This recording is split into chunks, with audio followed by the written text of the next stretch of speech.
Welcome to another episode from Beez Digital Artist. This is Beez speaking. Today is another lesson. Is another training for figure study. So I googled the top celebrities again, and found that Beyonce is the one popping up. So I choose today. I want to train on more on a close up, more like a portrait kind of setup. But I'm doing it a different way. I'm not focusing on the resemblance.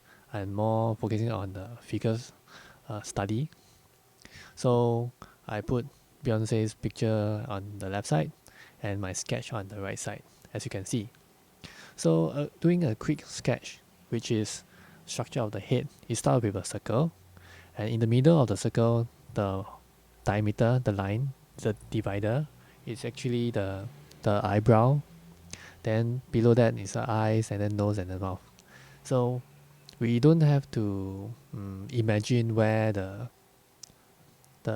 proportion is. We just have to use Beyonce's picture on the left as a reference and do the quick sketch. So after a quick sketch, I have the whole head, body and the hair sketched out already. And then now I'm doing some eyes detailing. So after this sketch step, the next step will be to do a line art or inking layer, which you can see now.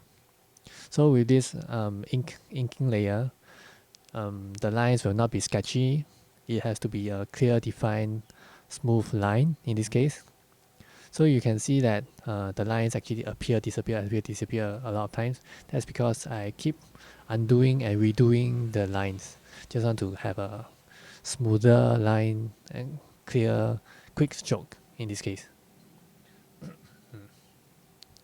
So the eyes, I took the image as a reference. The eyes has very nice mascara shape. So as you can see, the eyelashes are quite thick in this case. The top eyelashes and the bottom eyelashes, they are all quite defined. Then moving on, I outline the jaw shape, the head shape, the hair shape. Everything has to be done in a long, smooth lines. Okay, that is cannot be sketchy. So this is very important because in the next stage, which is the coloring stage, the clear and defined lines is very useful to block out colors in this case. This is very crucial for digital painting or digital artwork. And for the hair, right, think of it like a slime, which is you pull long and it's as a group of object, very thick kind of group of object. Instead of multiple hair strands, then you'll be very crazy because you have to handle too many hair strands. So now I have completed the line art, the inking layer. So underneath this inking layer, I created another layer called the base color. So basically, I fill the whole color, the whole person in gray, and fill up everything that has to be inside this gray area. So this is very useful for selection.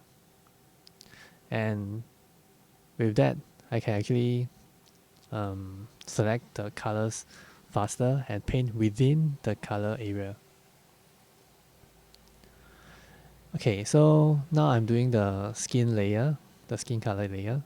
Everything that is outside the skin, I will clear off so that I can maintain a very clean color layer. So as you can see, the clear lines between the hair and the skin actually helps me a lot in blocking out the areas for skin. So you can see that if I select just the base color layer and then deselect away the skin layer, I have all the hair layer left to color. So in a quick steps, I can fill in the hair color in just one click. So of course there are some parts of the hair which needs to be cleaned up in later process. I have to clean up. Okay, so with the skin layer and the eyes cleared off, I can proceed on to do some coloring. So I maintain the skin layer. The eyebrow is actually on the same layer as the skin, so I just use it as a different color to color in. Actually, to make it more smooth, I should make the eyebrow layer as a separate layer on its own.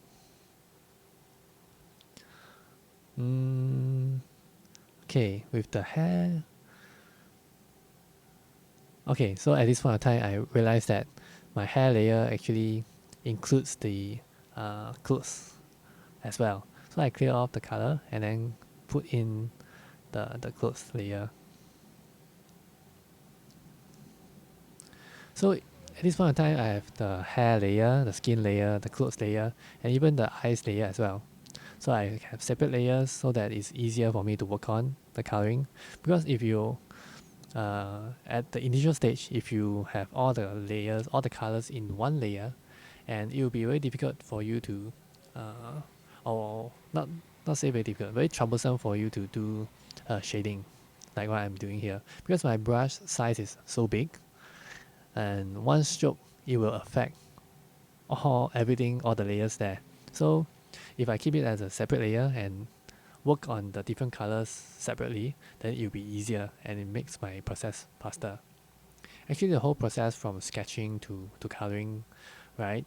The whole process I took slightly less than 2 hours. So I repeat again, this is not Resemblance digital painting. So Resemblance is not the main priority here.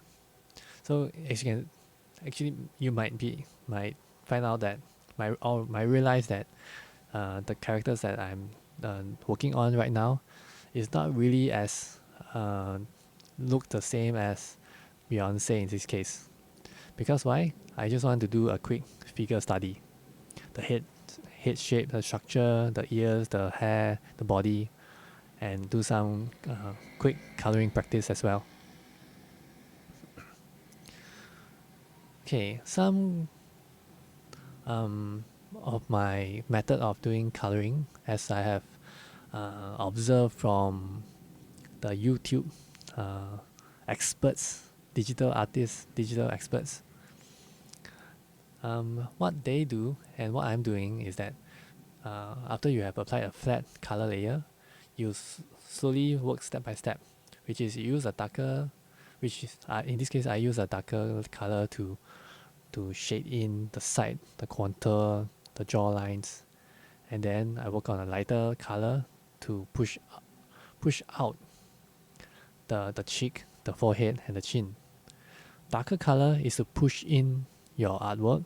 Lighter color is to push out your your artwork. It's all in the values. You have to understand the values well, so that you can push out the characters in the manner that you prefer. So after I work on the skin layer, I find that okay, maybe the skin is more or less okay. Now I'm working on the hair layer. So it's the same using the flat color layer, the hair color layer. I use darker color to push in the areas that is further away from the screen, and then use some lighter color to push out the portion that is closer to the screen, or you say to the camera. Okay, so this takes a bit of patience, because it's a good thing that I have maintained a very clear line art in this case, so that when I'm doing the coloring, it's very clear where my color will go. Because in the past, when I do digital painting of portrait painting, the hair is everywhere, so it's very difficult for me to imagine, okay, the hair in front and the hair behind, how should I do the coloring? And with this step of grouping the hair together, it makes the process much quicker. It's not wrong to paint all the hair strands. It just takes longer time. I just want to prefer to take shorter time to do my practice in this case. So yeah, so after working on the hairs, I'm now working on the eyes. I just applied some darker eyeshadow for the character, and then working on the eyes and making it more a bit 3D, adding some glare, some shine to the eyes. Okay, now I'm working on the eyebrow, doing some brush strokes just to imitate the hair strands. And slowly working to, okay, this step is I'm trying to blur out the defined lines between the skin and the hair to make it more natural. And then adding some outer hair strands to make it a little bit more realistic, more natural. Okay, at this point in time, I have done the practice. So, hope you enjoy this and catch you next time.